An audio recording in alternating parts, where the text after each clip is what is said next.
Hello ndugu mteja, na chumba sebule iko choo ziko 3 ndani ya fence, nyumba mpya kabisa, paving block inawekwa hapo, pale mafundi wanachimba mnara wa matenki, umeona zetu hizi hapa mpya kabisa, 2,500 kodi ya miezi 6, 2,500 kodi ya miezi 6 bosi wangu, 300,000 kodi ya miezi 4. Wewe utachagua. Ingize ndani uone nyumba zetu jinsi zilivyo, nyumba safi kabisa.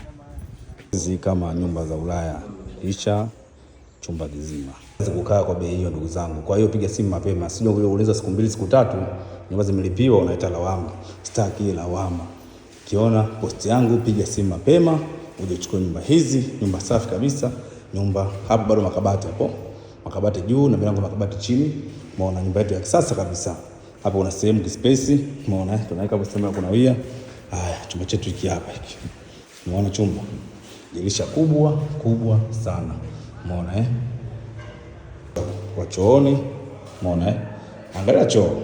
Useme sijaona siku nini, tumetenganisha kabisa. Yaani bosi ana mbambamba. Kusema kweli mimi mwenyewe nimeona bosi ana mbambamba, bosi amenyoka, ana pesa nyingi, kaamua kuwekeza hapa, kaweka kweli hela.